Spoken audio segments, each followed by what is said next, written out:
Hello, नमस्कार दोस्तों। आप सभी का एक नए वीडियो में बहुत बहुत स्वागत है दोस्तों। आज की इस वीडियो में हम जिस कंपनी के बारे में बात करने जा रहे हैं उसका नाम है एलिकॉन इंजीनियरिंग कंपनी लिमिटेड।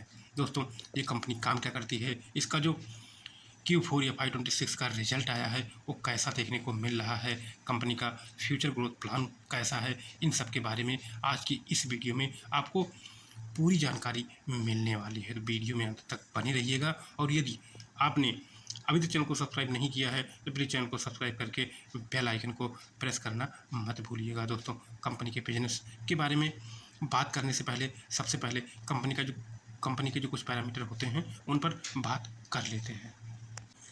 ये दोस्तों, कंपनी के पीई की बात की जाए तो 30.7 है, और यदि इंडस्ट्री पीई की बात की जाए तो ये 37.4 है। तो पीई के हिसाब से ये कंपनी अभी सस्ती देखने को मिल रही है। आरओसी आरओई दोनों पैरामीटर बहुत अच्छे हैं। आरओसी 21 है, आरओई 16.6 है। डेब्ट टू इक्विटी रेशियो की बात की जाए तो ये 0.12 के आसपास देखने को मिल रहा है, जो कि बहुत ही अच्छा संकेत दे रहा है कि बैलेंस शीट बहुत ही स्ट्रांग देखने को मिलने वाली है। इंटरेस्ट कवरेज रेशियो 20.1 है। पीजी रेशियो 2.13 है, जो कि अच्छा देखने को नहीं मिल रहा है। बाकी इसकी बात की जाए, इसकी बात की जाए, इसकी बात की जाए और ये इसकी बात की जाए, ये सभी के सभी पैरामीटर बहुत ही अच्छे देखने को मिल रहे हैं। जो कंपनी के प्रमोटर हैं उनका कोई भी स्टेक प्लेज नहीं देखने को मिल रहा है। तो अभी तक हमने जितने भी पैरामीटर देखे हैं वो सभी के सभी बहुत ही अच्छे देखने को मिल रहे हैं। तो दोस्तों, अब हम वीडियो में आगे बढ़ेंगे और बात करेंगे कंपनी के बिजनेस के बारे में। दोस्तों, एल्कॉन इंजीनियरिंग कंपनी का जो बिजनेस है मुख्यतः इंडस्ट्रियल गियर्स और मटेरियल हैंडलिंग इक्विपमेंट से रिलेटेड है।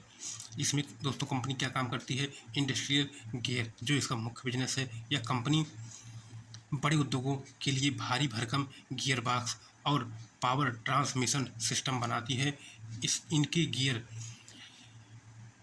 विभिन्न उद्योगों में इस्तेमाल होते हैं, जैसे स्टील प्लांट, सीमेंट उद्योग, power sector, sugar mill, mining, oil and gas, रक्षा और रेलवे में। तो दोस्तों, ये कंपनी जो गियर बनाती है वो बहुत बड़े बड़े गियर होते हैं और इनका उपयोग जो है वो भारी इंडस्ट्री में किया जाता है। यहाँ तक कि रक्षा और रेलवे में भी इसके जो उपयोग होते हैं वो किए जा रहे हैं।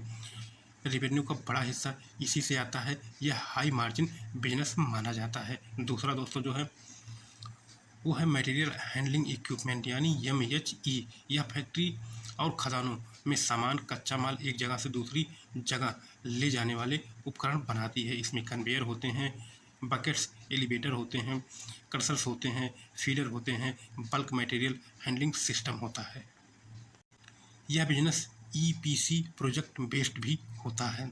इसके अलावा ये कंपनी आफ्टर मार्केट और सर्विस की भी सुविधा प्रोवाइड करती है, जिसमें से जो सामान कंपनी देती है और उसके बाद जो उसमें सर्विसेज की सुविधा होती हैं उसको भी ये कंपनी प्रोवाइड करती है। Spare part, maintenance service, gear refurbishment, AMC contract के बेसिस पर ये कंपनी काम भी करती है। सामान सप्लाई करने के बाद जो विभिन्न पार्ट होते हैं, गियर के भी पार्ट होते हैं, जो मटेरियल हैंडलिंग इक्विपमेंट होते हैं उसमें भी बहुत सारे पार्ट लगते हैं, उन सबको ये कंपनी सप्लाई करने का काम करती है। मेंटेनेंस सर्विस की भी प्रोवाइड करती है, गियर रिफेब्रिशमेंट का भी काम करती है और AMC कॉन्ट्रैक्ट पर भी ये कंपनी काम करती है। दोस्तों, इस बिजनेस से कंपनी को रिकरिंग इनकम आती है और मार्जिन बहुत ही अच्छे होते हैं। एक्सपोर्ट बिजनेस की बात कीजिए दोस्तों तो एल्कॉन इंजीनियरिंग कंपनी कई देशों में एक्सपोर्ट भी करती है। इंटरनेशनल ऑर्डर ग्रोथ ड्राइव है। ग्रोथ ड्राइव की बात की जाए तो इंडिया में कैपेक्स साइकिल बहुत अच्छी देखने को मिल रही है। इंफ्रास्ट्रक्चर और मैन्युफैक्चरिंग ग्रोथ बहुत अच्छी देखने को मिल रही है। माइनिंग, स्टील, सीमेंट की जो फैक्ट्रियाँ हैं यहाँ पर इसके जो गियर बॉक्स है उसकी डिमांड लगातार देखने को मिल रही है। इंपोर्ट सबमिशन भी देखने को मिल रहा है। एक्सपोर्ट जो है वो एक्सपेंशन भी देखने को मिल रहा है। प्रीमियम और हाई इफिशियंसी गियर प्रोडक्ट भी कंपनी काम कर रही है। दोस्तों, यदि कंपनी के लास्ट क्वार्टर के रिजल्ट की बात की जाए तो मार्च 2025 में कंपनी की जो इनकम थी वो 797 करोड़ थी और अभी 745 करोड़ देखने को मिल रही है। तो यहाँ पर बात की जाए दोस्तों तो कंपनी की इनकम में एक गिरावट देखने को मिल रही है। इस गिरावट के पीछे रीजन क्या है, मैनेजमेंट के द्वारा गिरावट के पीछे का रीजन क्या बताया गया है इसके बारे में भी अभी आगे हम वीडियो में बात करने वाले हैं। ऑपरेटिंग प्रॉफिट की बात की जाए, एक साल पहले ऑपरेटिंग प्रॉफिट 195 करोड़ था, जो घटकर 158 के आसपास देखने को मिल रहा है।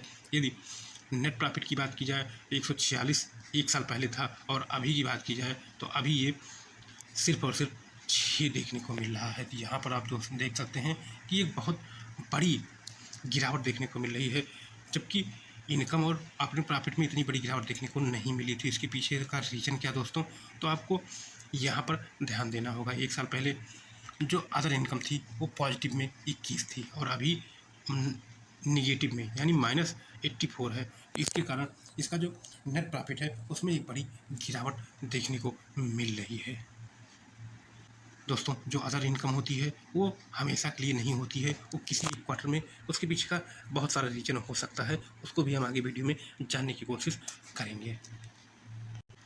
दोस्तों, क्वार्टरली रिजल्ट यानी Q4 FY26 के रिजल्ट के बाद मैनेजमेंट के द्वारा कमेंट्री की गई है। वहाँ पर क्या बताया गया है मैनेजमेंट के द्वारा, सबसे पहले ऑर्डर बुक के बारे में बताया गया है। ऑर्डर बुक मजबूत है। मैनेजमेंट ने बताया है कि ओपन ऑर्डर बुक लगभग 1292 करोड़ है, यानी जो नेक्स्ट क्वार्टर है, नेक्स्ट 2 क्वार्टर, वहाँ तक कंपनी के पास पूरा काम देखने को मिल रहा है, जिससे आने वाले क्वार्टर की विजिबिलिटी अच्छी दिखती है। गियर बिजनेस में शॉर्ट टर्म दबाव देखने को मिला है, कुछ ऑर्डर इनफ्लो डिले हुए हैं, डिस्पैच डिफरमेंट हुआ है, इसी वजह से गियर बिजनेस थोड़ा सॉफ्ट रहा है। तो यहाँ पर मैनेजमेंट ने बता दिया है कि जो इनकम है उसमें गिरावट के पीछे ऑर्डर इनफ्लो डिले के कारण हुआ है, और जो डिस्पैच होता है, सामान कहीं भेजा जाता है, उसमें डिले के कारण कंपनी का जो इनकम है, मेन बिजनेस वाला इनकम, गियर बिजनेस वाला, वहाँ पर प्रॉब्लम देखने को मिल रही है। इसके अलावा जो मटेरियल हैंडलिंग बिजनेस है उसके बारे में अपडेट देते हुए मैनेजमेंट ने कहा है कि यहाँ पर स्ट्रांग ग्रोथ देखने को मिल रही है। इस बिजनेस में माइनिंग, सीमेंट और पावर डिमांड सपोर्ट कर रही हैं। एक्सपोर्ट और ऊबर सी एक्सपेंशन पर कंपनी लगातार फोकस कर रही है। मैनेजमेंट इंटरनेशनल बिजनेस बढ़ाने और स्ट्रेटेजिक अलायंस पर फोकस कर रही है। आफ्टर मार्केट और मार्जिन पर कंपनी का फोकस है। Higher margin service spare business scale up करने की स्ट्रेटेजी कंपनी लगातार बना रही है। दोस्तों, इस कंपनी की P&L की बात की जाए तो कंपनी का जो इनकम है वो हर साल लगातार बढ़ रहा है। इस क्वार्टर में इनकम ना बढ़ने के बावजूद भी जो कंपनी का इनकम है मार्च 2026 में वो अपने ऑल टाइम हाई के आसपास देखने को मिल रहा है। ऑपरेटिंग प्रॉफिट की बात की जाए तो यहाँ पर जो गिरावट देखने को मिल रही है उसके पीछे का रीजन आपको हमने बता दिया है। यदि कंपाउंड सेल्स ग्रोथ की बात की जाए, कंपाउंड प्रॉफिट ग्रोथ की बात की जाए, स्टॉक प्राइस CAGR की बात की जाए, रिटर्न ऑन इक्विटी की बात की जाए, तो ये सभी के सभी पैरामीटर आपको अच्छे देखने को मिल जाएंगे। बैलेंस शीट की बात करें तो कंपनी की जो बैलेंस शीट है वो काफ़ी स्ट्रांग देखने को मिल रही है। रिजर्व की बात करें तो 2283 करोड़ का रिजर्व है, और बोरिंग की बात करें तो सिर्फ 273 करोड़ की बोरिंग है, यानी जो बैलेंस शीट है वो काफ़ी स्ट्रांग है। शेयर होल्डिंग पैटर्न की बात करें दोस्तों तो कंपनी के जो प्रमोटर हैं उनके पास 59.28% का स्टेक है, और ये स्टेक काफ़ी समय से कंपनी के जो प्रमोटर हैं वो होल्ड कर रहे हैं। EFI के स्टेक की बात करें तो EFI का भरोसा थोड़ा सा कम होते हुए देखने को मिल रहा है। एक क्वार्टर पहले ये 8.09 था, जो कि घटकर 7.13 के आसपास देखने को मिल रहा है। DI के स्टेक की बात की जाए तो DI का भरोसा यहाँ पर बढ़ते हुए देखने को मिल रहा है। एक क्वार्टर पहले जहाँ DI का स्टेक 4.48 था वो बढ़कर 5.67 हो चुका है। और यदि गवर्नमेंट के स्टेक की बात करें तो गवर्नमेंट का स्टेक सेम देखने को मिल रहा है, और यदि पब्लिक के स्टेक की बात करें तो पब्लिक का स्टेक ओवरऑल कम होते हुए देखने को मिल रहा है। एक क्वार्टर पहले 28.11 था, जो कि घटकर 27.89% के आसपास देखने को मिल रहा है। तो ओवरऑल बात करें दोस्तों तो यहाँ पर जो चेंजेस देखने को मिल रहे हैं वो बहुत ही पॉजिटिव चेंज देखने को मिल रहे हैं। ये दोस्तों कंपनी के फ्यूचर ग्रोथ प्लान की बात करें तो एलिकॉन इंजीनियरिंग कंपनी का जो फ्यूचर ग्रोथ प्लान बहुत ही मजबूत है। इंडस्ट्रियल कैपेक्स, एक्सपोर्ट और हाई मार्जिन प्रोडक्ट पर केंद्रित है जो कंपनी का फ्यूचर ग्रोथ प्लान है। कंपनी का पहला बड़ा फोकस इंडस्ट्रियल गियर बिजनेस को तेज़ी से बढ़ाना, मैनेजमेंट प्रीमियम और कस्टमाइज केयर सॉल्यूशन पर जोर दे रही है, जिसमें मार्जिन बेहतर हो, ग्लोबल ग्लोबल पहचान बढ़े। स्टील, सीमेंट, माइनिंग, पावर जैसे सेक्टर में बढ़ते कैपेक्स से डिमांड बढ़ने की उम्मीद है मैनेजमेंट को। दूसरा growth drive material handling equipment segment से है। Mining, port, cement, infrastructure project में अपॉर्चुनिटी बढ़ रही है। कंपनी इस सेगमेंट में बड़े ईपीसी ऑर्डर और एग्जीक्यूशन कैपेबिलिटी मजबूत करने पर काम कर रही है। तीसरा बड़ा फोकस एक्सपोर्ट एक्सपेंशन है। एलिकॉन इंटरनेशनल मार्केट में फुटप्रिंट बढ़ाना चाहती है, खासकर Europe, Middle East, Africa, America. Export share बढ़ाने से रेवेन्यू डाइवर्सिफिकेशन और हायर ग्रोथ मिल सकती है। चौथा फोकस आफ्टर मार्केट और service business, spare part, maintenance, contract और रिफर्बिशमेंट बिजनेस बढ़ाकर रिक्रूइंग रेवेन्यू बढ़ाने की योजना है। यह सेगमेंट हाई मार्जिन होने के कारण प्रॉफिटेबिलिटी सपोर्ट करता है। Company technology, automation, efficiency improvement पर निवेश कर रही है ताकि एडवांस प्रोडक्ट डेवलप हो और ऑपरेटिंग मार्जिन सुधरे। मैनेजमेंट इनऑर्गेनिक ग्रोथ यानी एक्विजिशन, स्ट्रेटेजिक पार्टनरशिप के अवसर भी देख रही है, जिससे प्रोडक्ट पोर्टफोलियो और मार्केट रीच बढ़ सके।